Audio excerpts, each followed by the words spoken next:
കാവ് UP square വിദ്യാർത്ഥികളാണ്.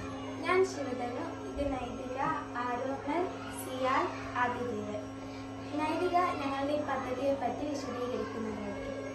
ഞങ്ങൾ ഇന്നിവിടെ ഉണ്ടാക്കിയിരിക്കുന്നത് കാർബൺ ശുദ്ധീകരണം എന്ന പ്രവർത്തന പദ്ധതിയാണ്. ഫാക്ടറികളിൽ നിന്നുള്ള മാലിന്യങ്ങളായ കാർബൺ ഡയോക്സൈഡ്, കാർബൺ മോണോക്സൈഡ് തുടങ്ങിയവ അന്തരീക്ഷത്തിലേക്ക് പുറത്തുവിടുന്നതിന് മുമ്പ് പിടിച്ചെടുക്കുകയും അത് ശുദ്ധീകരിച്ച് പുറന്തള്ളുകയും ചെയ്യുന്ന ഒരു പ്രക്രിയയാണ് ഇത്. ഇനി ഇതിന്റെ പ്രവർത്തന രീതിയെ പറ്റി ആരോമൽ പറയുന്നതായിരിക്കും. ഫാക്ടറിയിൽ നിന്ന് പുറന്തള്ളുന്ന വിഷപ്പുക ഈ ഫാൻ വലിച്ചെടുത്ത് അത് ഈ പൈപ്പിലൂടെ ഫിൽറ്ററിൽ ചെന്നെത്തുന്നു. ഫിൽറ്ററിൽ നിന്ന് ഫിൽറ്റർ ചെയ്ത് അത് നല്ല വായുവായി പുറന്തള്ളുന്നു. ഇനി ഇതിന്റെ അത്യാവശ്യമായ സാമഗ്രികളെ പറ്റി സിയാൽ പറയുന്നതായിരിക്കും.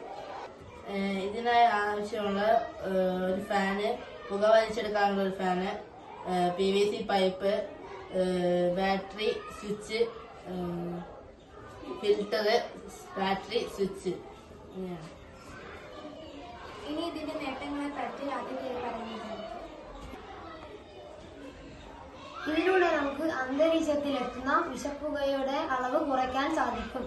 അതുപോലെ തന്നെ വ്യവസായശാലകളിൽ പാരിസ്ഥിതിക മാനദണ്ഡങ്ങൾ ഉറപ്പുവരുത്തുന്നുണ്ടോ എന്ന് നമുക്ക് ഇതിലൂടെ അറിയാൻ കഴിയും.